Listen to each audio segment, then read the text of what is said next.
It is a truth universally acknowledged by fiction writers that the most terrifying thing in the entire multiverse is a single mother who's trying to defend her children. There's a reason why cosmic horror stories always seem to star men, because if a single mother were to go up against Cthulhu, Old Tentacle Face would not last further than 5 seconds. And everyone watching this damn well knows it.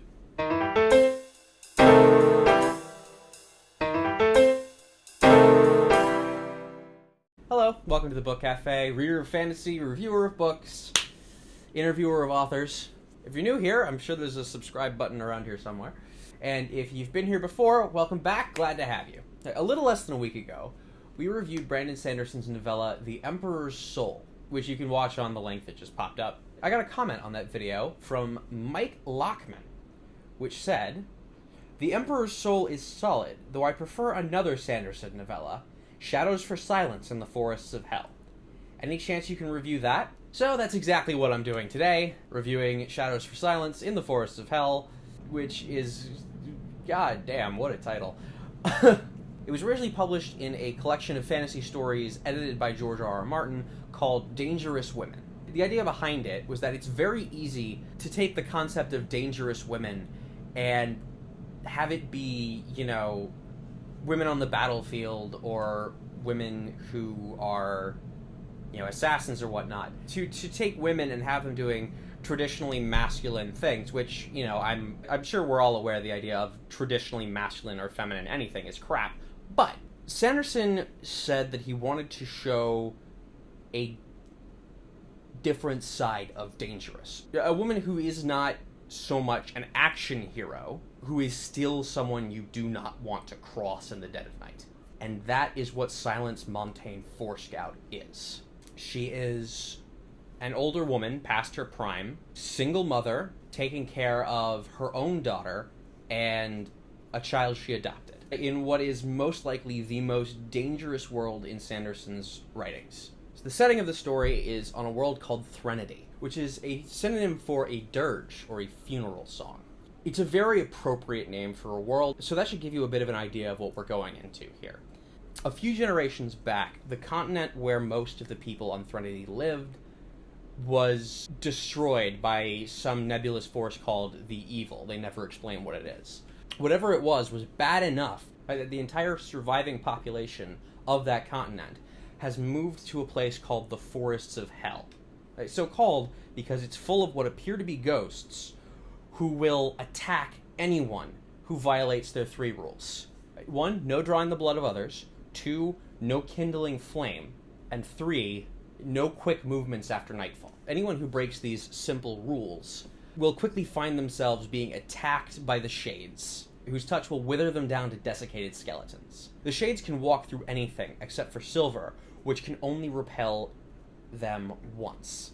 Once a particular piece of silver has touched a Shade, it is no longer functional to hold them off. It's a very deadly world. It's a very harsh world. In this world, you have Silence Montaigne, maiden name Forescout, alias the White Fox. She's an older woman with an adult daughter. Her husband is dead, and she runs a way stop which is continually on the edge of poverty. Her primary income? Bounty hunting, which in a place like the Forests of Hell is extremely difficult to do without getting the Shades on your ass. It's a short novella, about 70 pages. It's focused on Silence's attempts to claim one large bounty before she can get her way stop repossessed by the only person alive who knows her secret. As she's desperate, she's running out of time, and the results aren't pretty. This is not the darkest thing that Sanderson's ever written, but it comes very close. And yet, it manages to be dark without being grimdark, without being brutal. This is not Game of Thrones. This is not The First Law. It's not epic. It's very small scale, but what it is very good at bringing across this sense of desperation.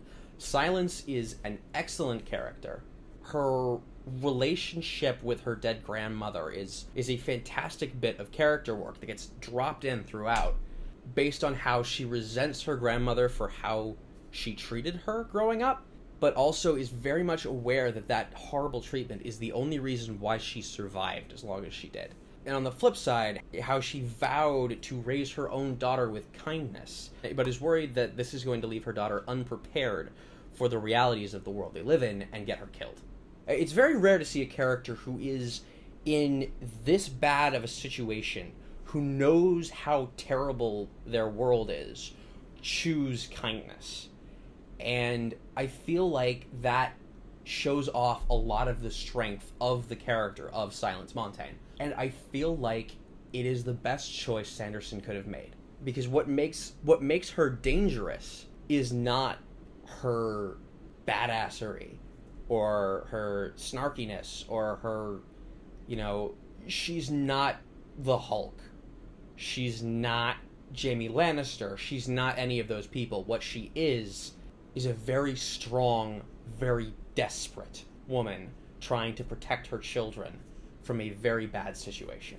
This is a woman who I think could outright destroy any of Lovecraft's creations, simply because she has the determination to do it. She would undoubtedly die in the process, but she could pull it off. The plot as it stands is not the greatest thing I've ever read, but it's solid enough to give us a look at the main driving force of this novel, which is the character of Silence Montaigne. And honestly, I think this is something absolutely worth reading. I'd put this novella at Buy It Used. It's not my absolute favorite, but it's an absolutely brilliant bit of character work.